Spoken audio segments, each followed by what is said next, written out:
सुहेल असगर को याद करने के लिए शायद एक ही लफ्ज काफी है, किरदार। वो स्क्रीन पर आते थे तो हमें ये एहसास नहीं होता था कि कोई अदाकार सामने है। यूं लगता था ये आदमी वाकई ऐसा ही है। और शायद यही सुहेल असगर की सबसे बड़ी खूबी और पहचान थी। आज झरोका टीवी खराजे अकीदत पेश कर रहा है मुल्तान की सरजमीन पर पैदा होने वाले उस फनकार को जिसने अपनी अदाकारी से अपना मकाम बनाया और वो इज्जत और शोहरत हासिल की जिसकी तमन्ना हर अदाकार के दिल में होती है। सुहेल असगर।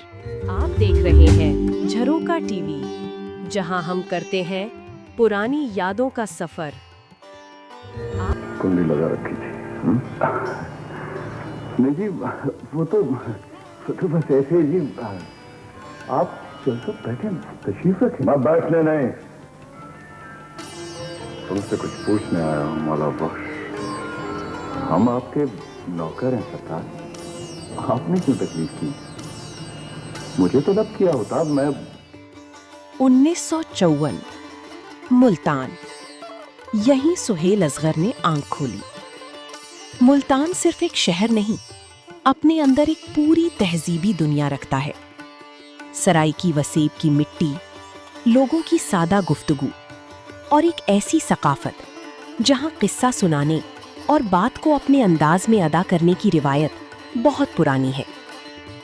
शायद इसी माहौल का कुछ असर सुहेल असगर की शख्सियत में भी आया। लिखा कि मैं एतराफ करता हूँ कि ये सदके धीमा वाला आइडिया तुम्हारा अपना है। साइन किए। ओके, तो सदके धीमा भी यही खुद ही सराइकी का लफ्ज है। हाँ। हाँ, तो ये कहाँ से आप हर प्ले में ऐसा कुछ बनाते थे यार, क्या? मैं नया टीवी पे आने लगा था जी, और अभी वो कैरेक्टर नहीं मिल रहा था जो मैं सुहेल असगर ने अपने फन्नी सफर का आगाज रेडियो पाकिस्तान से किया। रेडियो की दुनिया में अदाकार के पास सहारा सिर्फ आवाज होती है, ना चेहरे के तासुरात नजर आते हैं। आपने सिर्फ बोलना है और सुनने वाले को यकीन दिलाना है कि जो कुछ आप कह रहे हैं वो वाकई महसूस भी कर रहे हैं। सुहेल असगर ने यही हुनर सीखा। 1978 से 1988 तक वो रेडियो पाकिस्तान लाहौर से बतौर रेडियो जॉकी वाबस्ता रहे। इसी जमाने में थिएटर से भी उनका ताल्लुक कायम हुआ और अदाकारी का शौक बाकायदा रास्ता इख्तियार करने लगा। नुकसान हो जाए परवाह नहीं। नहीं सरकार, जान मुझसे कभी नहीं गई। हाँ, भले इस काम में जान चली भी जाए तो परवाह ना करना। मुझे हर कीमत पर काम चाहिए, खाली हाथ ना आना। चलो बनो। यहाँ सुहेल असगर की जिंदगी में एक दिलचस्प मोड़ भी आया। उन्होंने कुछ अरसे के लिए रेडियो छोड़ा और अपने कजिन के कालीन के कारोबार में काम शुरू किया।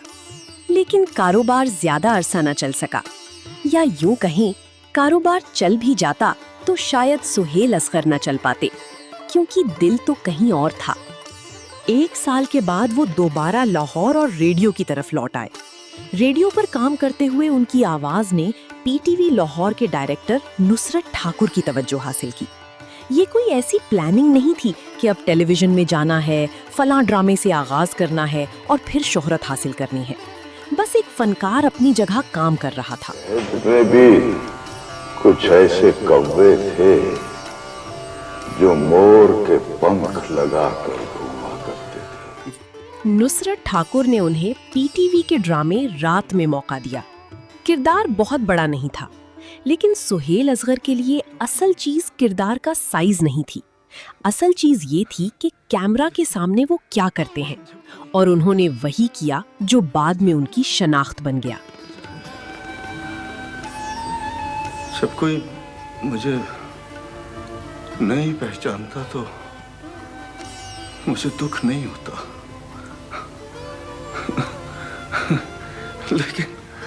लेकिन जब कोई पहचानने वाला मिल जाता है तो रोने को जी चाहता है। रात के बाद सफर थमा नहीं, फिर उनके सफर में प्यास आया, और अब नाजरीन के लिए सुहेल असगर कोई नया चेहरा नहीं रहे थे। प्यास में उनकी अदाकारी बहुत पसंद की गई। वो मुकालमा बोलते हुए ये साबित करने की कोशिश नहीं करते थे कि देखें मैं अदाकारी कर रहा हूँ। वो किरदार को बोलने देते थे। और जब किरदार खुद बोलने लगे तो अदाकार कहीं पीछे रह जाता है। यही सुहेल असगर के फन की खूबसूरती थी। तू बड़े खान को डांटती है ना, तो उससे और तो कुछ होता नहीं। बड़े बड़े डेलों से मुझे घूरता है सद के धीमा। सुहारा मेरा भरा, तुझे किस बात का फिक्र है? तू बटेरे लड़ा, ऐश कर। वो खान तो मेरी मुट्ठी में है, उसका तो मैं वो हाल करूंगी कि जूती कहीं होगी तो टोपी कहीं। फिर ख्वाहिश का जमाना आया। 1993 का ये पीटीवी ड्रामा असगर नदीम सैयद ने लिखा और राशिद डार ने डायरेक्ट और प्रोड्यूस किया, और सुहेल असगर इसके नुमाया फनकारों में शामिल थे। रूलिया के किरदार को इतनी खूबसूरती से अदा किया कि आज भी भुलाया नहीं जा सका। अगर ड्रामा ख्वाहिश की कामयाबी और मकबूलियत का जायजा लिया जाए तो स्क्रिप्ट और बड़ी कास्ट एक वजह थी, तो दूसरी तरफ सुहेल असगर की अदाकारी भी इसकी एक वजह थी। वाह भाई वाह, बैठो बैठो, तुम्हारे लिए कोई खाने पीने का इंतजाम करो। वाह चाचा देख, हम तो अपनी बारात लेके आ गए। भाई है तो छोटी सी पर घनी वफादार है। हमारी बारात में ना बांदरी नहीं आई, नाराज है नहीं बोले जाओ जाओ, मैंने ऐसा बहुत देखा हूँ। और मेरी बात सुन चुड़िया वाले, उसको वो खाने का लालच देना था। खाने का? हाँ। अरे क्या बोलता है, लालच का बात करता है। अरे परसों से कुछ नहीं खाया, वो भूखा बैठा हुआ है। ठीक है, और तुम दोनों की मनहूस शक्लें। फिर आया चांद ग्रहण, और यहाँ सुहेल असगर ने अपने फन का एक और दरवाजा खोल दिया। चांद ग्रहण ये वो किरदार था जहाँ उनकी जबान, लहजे, जिस्मानी अंदाज और शख्सियत सब ने मिलकर एक मुकम्मल किरदार बनाया। शिकन दिखाने आया हूँ तुम्हें कि खतरनाक डाकू कैसा होता है। तुम मुझे धमकी देने आए हो ना? ना सही ना, जिसे आपने इतना बड़ा डाकू बनाकर पेश किया है, उसने अभी आपको अगवा नहीं किया, आपको पिस्तौल नहीं दिखाया, आपके दफ्तर को बम से नहीं उड़ाया, तो कमाल से वो कैसा डाकू? उनका किरदार था जहानिया शाह, एक सिंधी जागीरदार।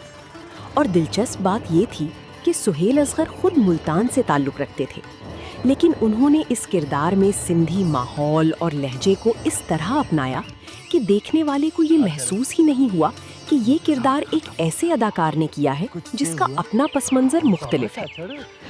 नहीं है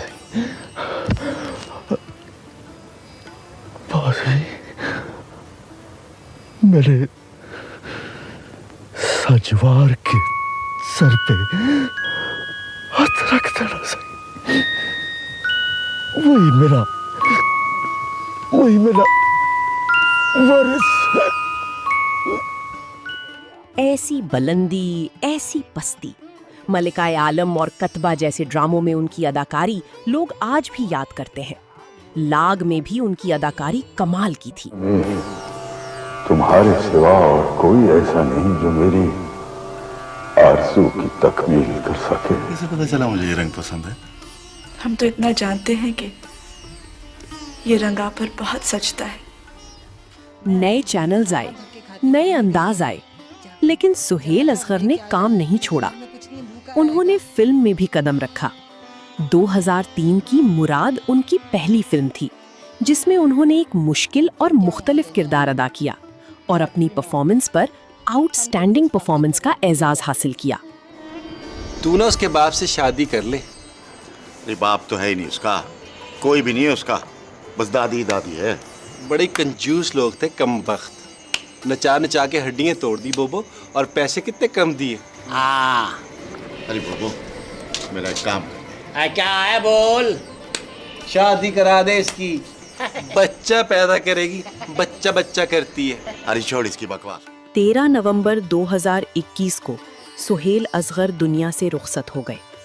एक ऐसे फनकार का सफर खत्म हुआ जो तकरीबन 4 दहाइयों से ज्यादा अरसे तक रेडियो, थिएटर, टेलीविजन और फिल्म के मुख्तलिफ मैदानों में काम करता रहा था।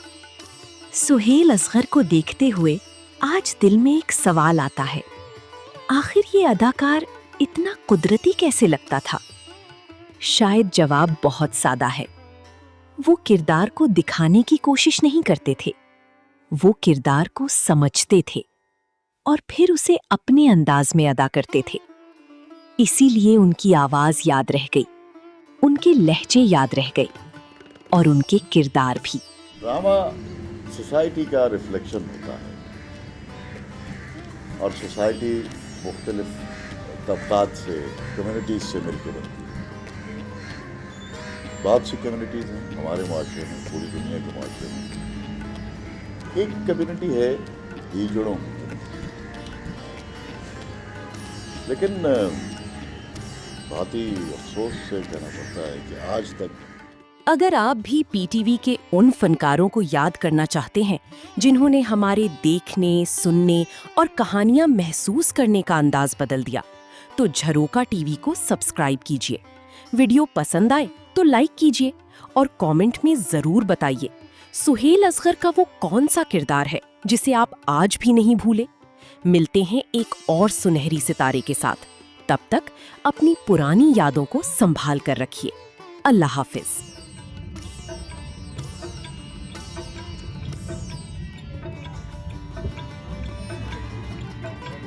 उठ जा डांस कर रहे।